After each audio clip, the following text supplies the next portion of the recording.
Good morning, sir. Our group number is 34, and we are three people in a group. And my name is Niket Patel, and other two student name is Neil Patel and Ankit C. Jadeja. Let's discuss about the introduction, sir.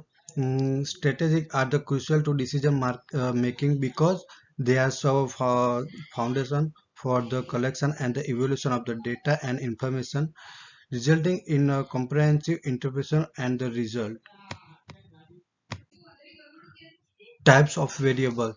It is necessary to have a correct understanding of the format and presentation of the data when the gathering and evaluating it. Consequently, many sort of variable used in the strategic analysis are the addressed in order to better comprehend it. Categorical variable.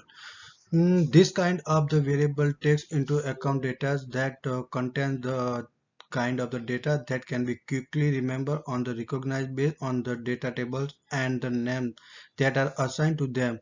Though the process of the matching common table between the various pieces of the data that discovered and they are then categorized accordingly. Numerical variable.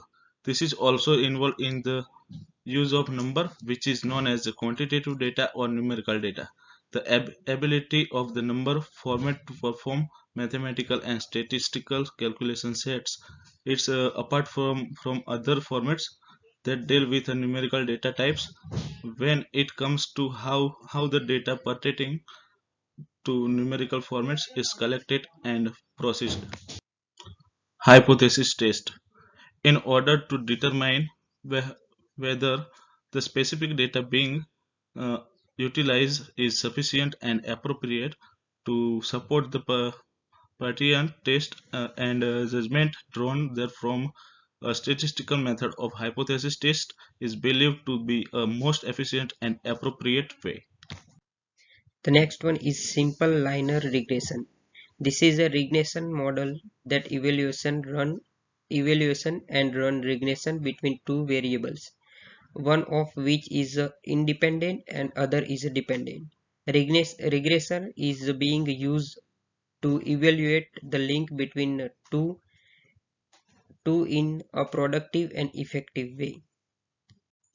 Next one is multiple linear regression.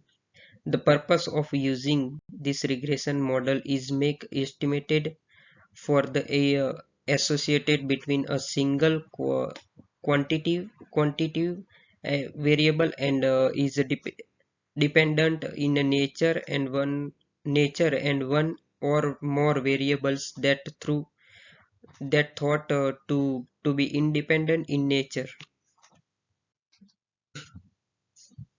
The last one is analysis and interpretation.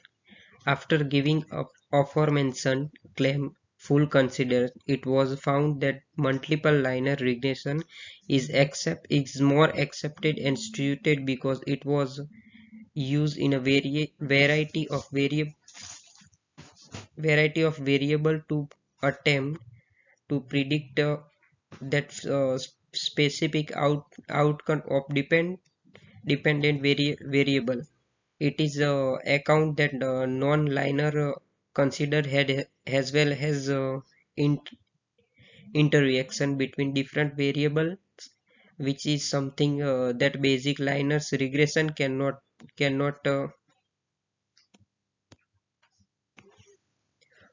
Thank you, sir.